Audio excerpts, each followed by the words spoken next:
팔 힘으로 몸을 일으킨다는 느낌보다는 허리 뒤쪽 근육으로 힘이 들어가고 배가 약간 당긴다는 느낌이 있어야 합니다. 이렇게 하면 세운 다리 쪽에서 힘을 받아주기 때문에 훨씬 힘이 덜 들게 운동을 할 수 있습니다. 허리 통증을 예방하고 뱃살을 줄이는 데도 좋고 허리 디스크에도 좋고 협착증 환자분들에게도 좋은 운동이니까 꼭 따라해 보셨으면 좋겠습니다. 10분을 투자하는 것이 어렵다면 단 5분이라도 좋습니다. 작은 습관이 쌓여야 몸이 반응하고 분명한 변화를 가져옵니다. 안녕하세요. 의정부 쾌척한방병원 병원장 이원일입니다.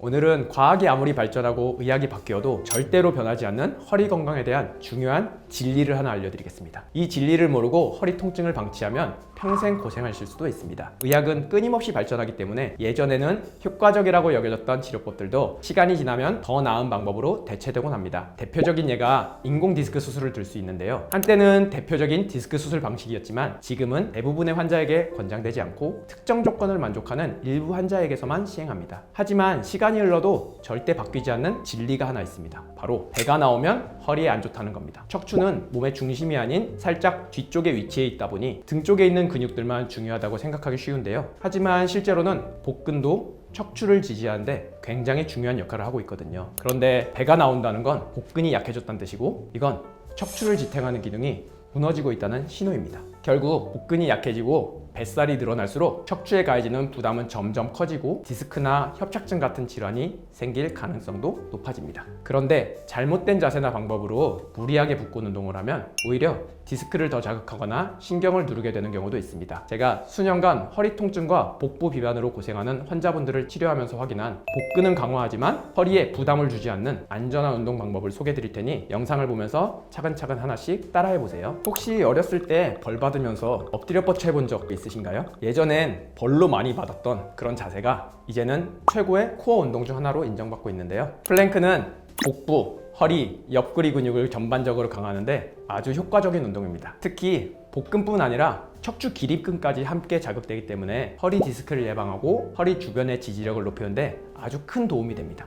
이제 운동을 시작해 볼 건데요. 제가 하는 걸 따라해 주시면 좋겠습니다. 먼저 엎드려 뻗쳐 자세를 취하는데 팔은 어깨 넓이, 발은 모아주시는 게 중요한데요. 팔을 어깨 넓이로 해야 하는 이유는 팔이 바깥으로 벌어지거나 안쪽으로 너무 모이면 우리가 척추 기립근이나 코어 근육을 쓰지 않고 가슴 쪽 근육을 쓰게 되는 경우가 많기 때문에 반드시 어깨 넓이를 유지해 주는 게 좋습니다. 발은 벌려서 하실 수 있는데 등이나 허리, 엉덩이 근육에 자극이 덜 가므로 가능하면 다리를 모아서 해주시는 게 좋습니다. 이때 가장 중요한 건 엉덩이의 위치입니다. 엉덩이가 너무 아래로 처지거나 이렇게 위로 올라오면 안 되고 머리, 등, 허리, 엉덩이가 일직선이 될 수 있도록 유지해 주셔야 합니다. 처음에는 10초도 유지하기 힘드실 수 있는데요. 60초씩 3회 정도 하실 수 있으면 정말 좋습니다. 플랭크 자세에서 엉덩이가 너무 위로 올라가거나 아래로 내려갈 경우에는 코어 근육으로 버티는 게 아닌 팔, 다리 힘으로만 버티는 게 돼서 정말 예전에 벌 받으셨던 거에 되지 운동이 되진 않으니까 자세에 꼭 주의해 주셨으면 좋겠습니다.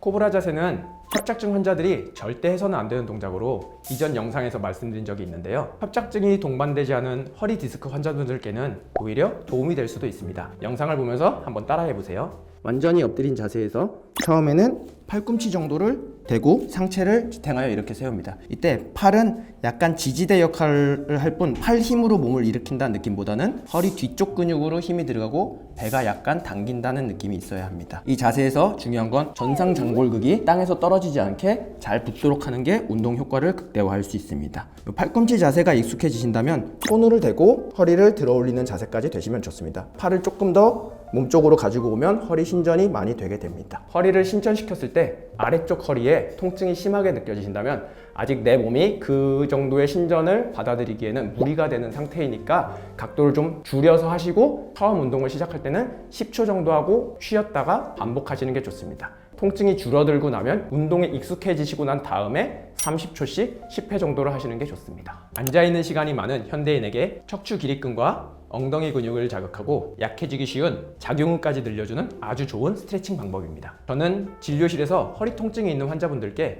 종종 이 자세를 추천드릴 만큼 효과가 좋고 자세 교정에도 도움을 주는 그런 운동입니다. 이번에 소개할 브릿지는 엉덩이 운동으로 많이 알려져 있지만 사실은 허리, 복부, 허벅지까지 아우르는 전신 코어 운동이라고 할 수 있는데요. 브릿지 운동은 천장을 보고 바로 누운 자세에서 시작합니다. 무릎은 모아주고 뒤꿈치가 엉덩이에 가까이 올수록 운동이 힘들어지니까 처음 하시는 분들은 엉덩이와 뒤꿈치를 멀게 위치하셔도 좋습니다. 손바닥은 바닥을 향해서 살짝 내려주시면 되고요. 이때 팔에 힘은 주지 않지만 몸의 무게를 분산해주는 역할을 담당합니다. 여기서 엉덩이를 들어 올려서 등과 엉덩이, 무릎까지가 일직선이 되도록 위치해 줍니다. 이때 목에 너무 많이 힘이 걸리면 목 쪽 통증이 생길 수 있으니 어깨 아래쪽과 팔로 무게를 살짝 분산해 줄 수 있도록 해주시면 좋겠습니다. 5초 정도 유지하고 쉬시고 올려서 5초 정도 유지해 주시면 됩니다. 브릿지 운동을 처음 시작할 때는 한 번 할 때 5초, 10회 정도를 한 세트로 하시면 좋고 아침, 저녁 2세트 정도 해주시면 좋습니다. 운동이 익숙해지면 10초, 15초 늘려가면서 10회 하시고 아침, 저녁 2세트 정도 해주시면 좋을 것 같습니다. 브릿지 운동뿐만 아니라 모든 운동은 하실 때 약간의 근육 경직감 정도까지는 괜찮지만 통증을 유발하는 동작이 있다면 그 운동은 하지 않으시는 게 좋습니다. 브릿지는 허리 통증을 예방하고 뱃살을 줄이는 데도 좋고 허리 디스크에도 좋고 협착증 환자분들에게도 좋은 운동이니까 꼭 따라해 보셨으면 좋겠습니다.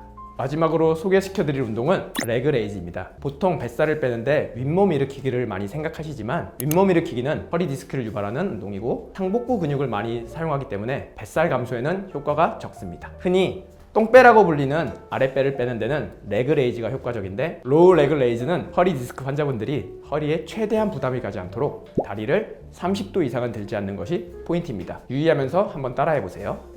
천장을 보고 누워주시면 됩니다. 다리는 모아주시고 손바닥이 바닥을 향하게 해서 다리를 들어 올리는데 절대 30도가 넘지 않도록 하셔야 합니다. 아랫배 쪽에 힘이 들어가는 느낌이 있으셔야지 윗배가 당기는 느낌이 드시면 허리에 무리가 갈 수 있습니다. 여기서 30도를 강조하는 이유는 30도 정도까지 올 때는 우리가 하복부의 힘으로 다리를 들어 올리지만 이거보다 높게 60도, 80도로 오게 되면 허리를 말아서 다리를 들어 올리기 때문에 허리 디스크에 부담을 줄 수 있습니다. 처음에 레그 레이즈를 하기 힘드신 분이라면 한쪽 무릎을 약간 세워주시고 반대쪽 다리를 30도 정도 들어주시는 운동으로 시작하시면 됩니다. 이렇게 하면 세운 다리 쪽에서 힘을 받아주기 때문에 훨씬 힘이 덜 들게 운동을 할 수 있습니다. 레그 레이즈를 할 때 처음에 30도까지 올리기 힘들다면 10도 정도 혹은 뒤꿈치가 살짝 바닥에서 떨어지는 느낌 정도로만 운동을 하셔도 괜찮습니다. 운동을 할 때 주의사항을 말씀드리면 먼저 허리가 최대한 땅에 붙도록 해주셔야 됩니다. 다리를 들어 올릴 때 허리를 굽힌다는 느낌보다는 아랫배를 당겨서 다리가 끌려온다는 느낌이 들으셔야 하고요. 처음에는 5초 정도 유지할 수 있으시면 되고 10회씩 2세트 정도 해주시면 좋습니다. 운동에 충분히 익숙해지셨다면 30초 유지하는 걸로 20회씩 3세트 하시면 좋겠습니다. 또 한 가지 주의할 점은 다리를 빨리 올리고 빨리 내리면 허리에 부담이 될 수 있으니까 가능하면 천천히 올렸다 내려주시는 게 좋습니다. 뱃살을 빼고 복근을 강화하는 아주 좋은 운동이지만 디스크 환자들은 신중히 해야 하는 그런 운동입니다. 앞에 3가지 운동을 충분한 기간 하고 나서 천천히 시작하는 게 좋고 허리 통증이 심하거나 혹시 아직 집중 치료 중인 환자라면 절대 금물인 운동입니다. 마지막으로 오늘 알려드린 동작들에 주의할 점을 말씀드릴게요. 첫째, 가장 중요한 건 꾸준함입니다. 매일 10분을 투자하는 것이 어렵다면 단 5분이라도 좋습니다. 작은 습관이 쌓여야 몸이 반응하고 분명한 변화를 가져옵니다. 둘째, 운동 중이나 직후에 허리에 날카로운 통증이나 불쾌한 증상이 느껴지신다면 즉시 중단하셔야 합니다. 모든 운동은 통증이 없는 범위 내에서 진행하는 게 철칙입니다. 근육의 뻐근함 같은 가벼운 근육통은 괜찮지만 허리 신경이 눌리는 듯한 찌릿한 통증이나 관절 통증이 나타난다면 자세가 잘못되었거나 현재 허리 상태에는 맞지 않는 운동일 수 있습니다. 증상이 지속된다면 반드시 전문가의 상담을 받으시는 게 좋습니다. 셋째는 운동의 효과를 높이시려면 건강한 식습관과 충분한 수면이 반드시 병행되어야 합니다. 아무리 좋은 운동이라도 생활 습관이 뒷받침되지 않으면 그 효과는 절반에 그칠 수밖에 없습니다. 특히 뱃살 관리는 식단 조절이 매우 중요하니 이 점도 꼭 함께 신경 써주시면 좋겠습니다. 오늘 운동이 유익하셨다면 저희 통증의 정석 채널 구독과 좋아요, 알림 설정 꼭 부탁드리고요. 주변에 허리가 자주 아프다고 하시는 분이나 뱃살이 고민이신 분들이 있다면 이 영상을 공유해 주시기 부탁드립니다. 지금까지 의정부 쾌척한방병원 이원일 병원장이었습니다. 감사합니다.